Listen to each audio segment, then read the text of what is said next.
Fala Geek, aqui quem fala é Felipe e hoje a gente mergulha na HQ Superman Absoluto, edição número 15. E se você curte esse tipo de conteúdo, apoiar o canal com a sua inscrição e aquele like já ajuda demais. Agora, se quiser ver os vídeos assim que são postados, antes de todo mundo, é só se tornar membro Geek do canal, por apenas R$ 3,99. É baratinho e faz uma diferença gigantesca para manter o canal vivo.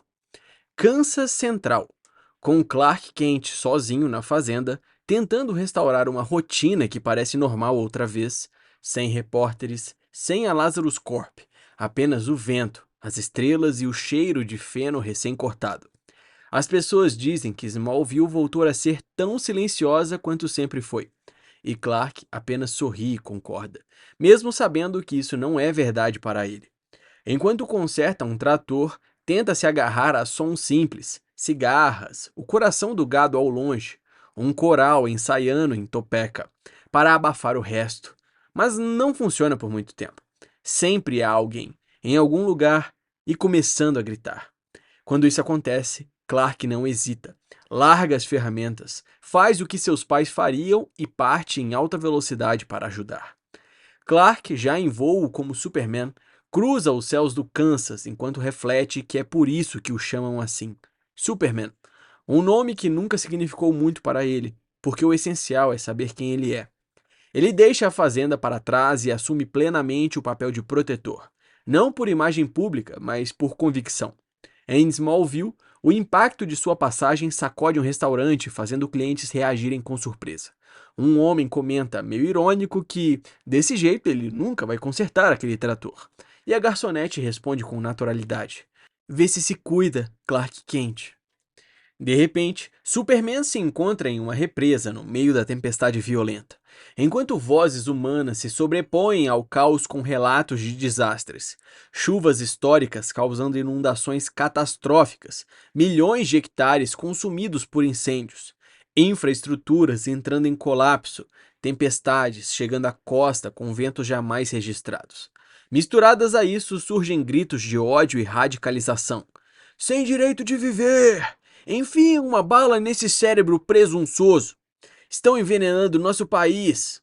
Superman atravessa tudo isso segurando uma enorme estrutura de concreto com o próprio corpo. Enquanto isso, alguém pergunta ao Sr. Scott se deve enviar as habituais orações e pensamentos após mais um incêndio. E então, Superman aparece no prédio em chamas, onde ele confronta diretamente Winslow Scott. Enquanto Scott grita de dor, Superman o interpela pelo nome e enumera os fatos. Uma de suas fábricas pegou fogo 4 vezes em menos de 2 anos. E na última, 73 trabalhadores morreram, alguns apenas com 12 anos. Ele lembra que Scott saiu ileso, pagando apenas uma multa, enquanto crianças morriam. Quando Scott grita, não, meus bebês! Superman corta qualquer ilusão e declara, considere este o seu último tapinha no pulso. Ele expõe a origem da fortuna de Scott, turnos exaustivos, chumbo, benzeno, brinquedos que valem mais do que a vida de quem os produziu. E impõe a consequência. Você vai corrigir essa injustiça, Toyman, ou eu farei isso por você. Diante do pânico de Scott, meu Deus, o que você é?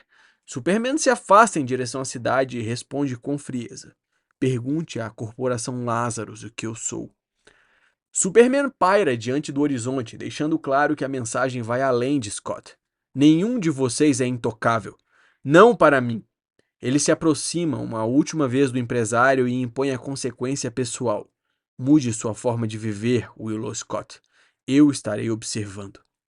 Então, nos deslocamos para o deserto de Nevada, onde Superman chega a uma instalação isolada e constata de imediato: ele não está aqui. Explorando o local, conclui que ninguém esteve ali há semanas, mas reconhece, sem dúvida, que aquele era o laboratório do seu alvo. Entre equipamentos destruídos e resíduos abandonados, descreve o ambiente como algo que cheira a morte e loucura apodrecendo, até identificar com precisão: cheira a Brainiac. Superman examina os restos do laboratório enquanto reflete em voz alta sobre os crimes de Brainiac. Ele admite que estava certo. Cidades alienígenas inteiras foram miniaturizadas, povoadas e submetidas a experimentos insanos. com milhões de seres gritando por ajuda que ele deveria ter ouvido.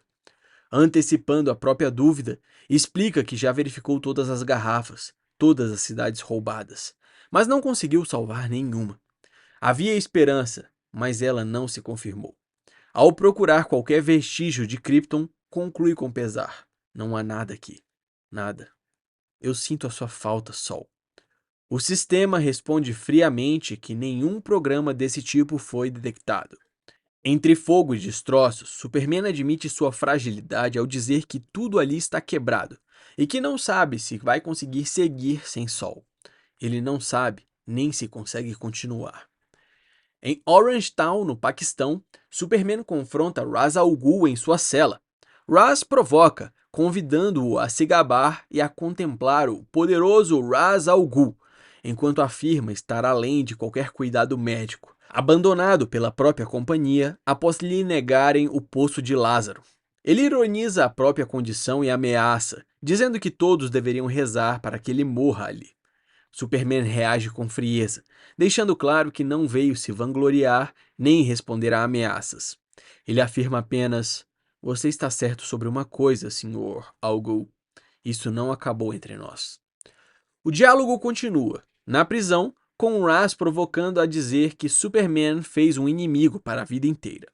Superman admite que isso é exatamente o que temia, mas explica que, em Krypton, a lei era absoluta, enquanto agora ele procura uma razão para a esperança, começando por Ra's. Ele mostra um pequeno livro e lembra que, séculos atrás, Ra's acreditou ser o único capaz de salvar o mundo, mas esqueceu o que estava tentando salvar. Quando Ra's pergunta o que é aquilo, Superman explica que são orações, mantras e poemas escritos por crianças cujos pais morreram em minas ou nas mãos dos pacificadores. Ra's reage com desprezo, rindo e chamando o Superman de patético, tentando usar o livro como papel higiênico. Superman o impede com firmeza: não, Ra's, isso você não vai.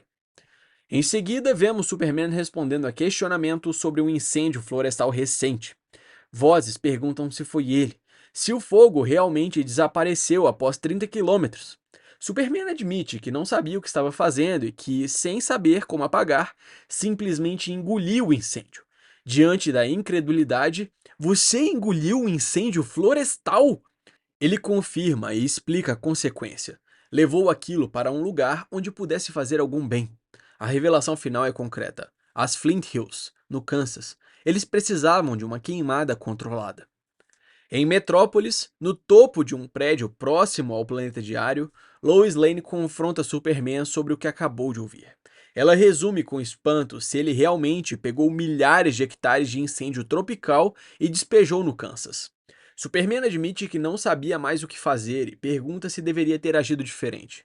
Lois reage com pragmatismo jornalístico, tentando entender se aquilo é para registro e se pode escrever sobre isso. A conversa muda quando ela comenta que as pessoas ouviram os relatos de Smallville e que Superman e Jimmy estão recebendo propostas de trabalho, mas ressalta que o mais importante é como ele se sente. Superman demonstra desconforto e Lois o chama pelo nome, perguntando se ele está tentando ser alguém capaz de inspirar bilhões. Ele se defende dizendo que só está tentando ajudar, até que Lois quebra o peso da conversa com um convite simples. Você gostaria de tomar uma cerveja algum dia? A conversa continua com Lois apontando que ele tem super audição e perguntando por que ele consegue engolir incêndios, mas não tomar uma cerveja com ela.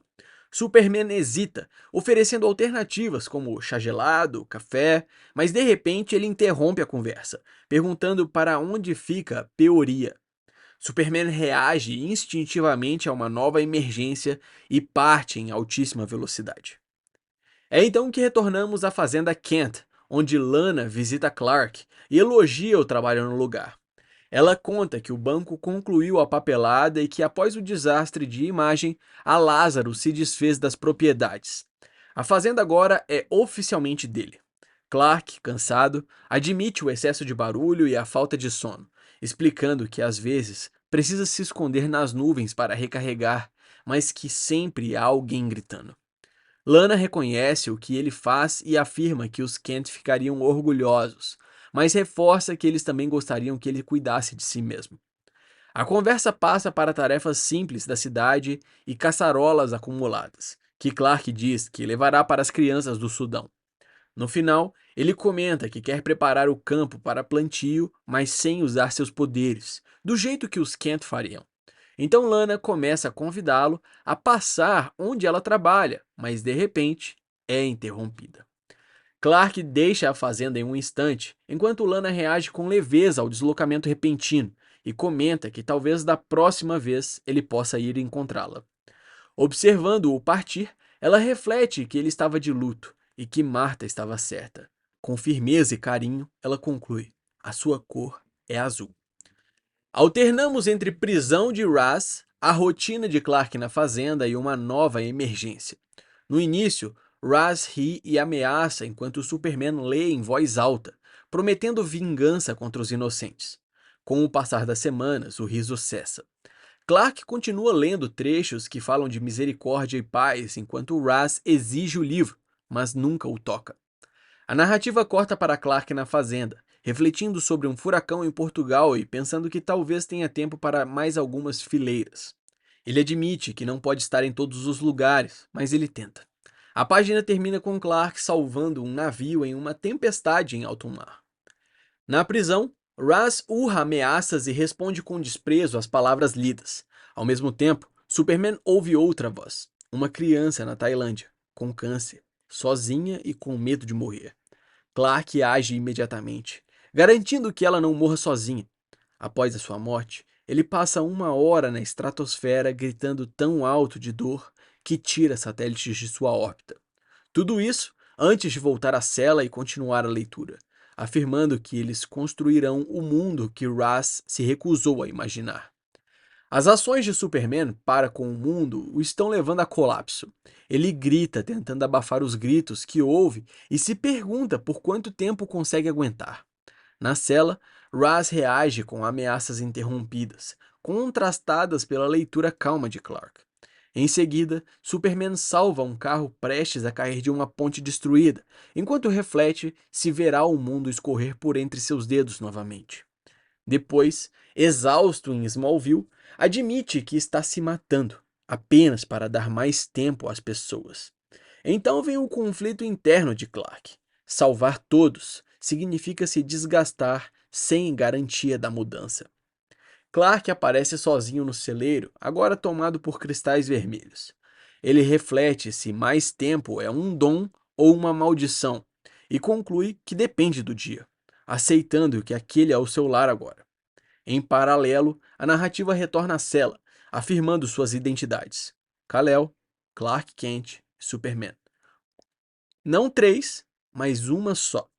Enquanto lê para Raz: você nos enterrou em correntes e ainda assim estamos vivos. A ação central é a aceitação plena de quem ele é, enquanto Raz apenas escuta. Superman conclui a leitura para Raz, transformando o confronto em afirmação de resistência. Ele declara que Raz foi o criador das feridas, mas que eles continuam vivos, que o barulho significa vida e que sobreviver nunca é silêncio. Em paralelo, Superman parte em voo com um grito que rasga o céu, enquanto afirma que isso significa esperança. Raz reage com desconforto, e Clark encerra com a frase definitiva: é o silêncio que nós devemos temer. A interrupção desse momento ocorre quando o Gavião Negro, armado, surge no ar, bloqueando Superman da radiação solar. A narração afirma que existem aqueles que lutarão para mantê-los em silêncio. O Gavião exclama: o que diabos você acha que está fazendo? Superman interrompe o movimento e encara o oponente, surpreso pela abordagem agressiva. E então mudamos para o interior do Missouri, com Brainiac caminhando por uma estrada rural enquanto fala com Talia. Ele ironiza a fúria de Raz e provoca Talia com falsa cordialidade. Brainiac informa que Lázaro está sendo destruído e que Raz ainda tenta salvar o que pode, mas corta qualquer expectativa ao dizer que não ajudará. Ele anuncia sua renúncia, desejando sorte a Raz. Encerra a ligação com desprezo e o insulta. Enquanto as crianças passam de bicicleta assustadas, Brainiac segue assobiando em direção a uma casa marcada com o nome Luthor, deixando claro que rompeu a aliança e redirecionou as suas prioridades. Essa foi uma pincelada da história da HQ Superman Absoluto, edição número 15. Eu espero que você tenha gostado, não esquece de deixar o seu like e se inscrever no canal para acompanhar de perto mais histórias como essa. Valeu!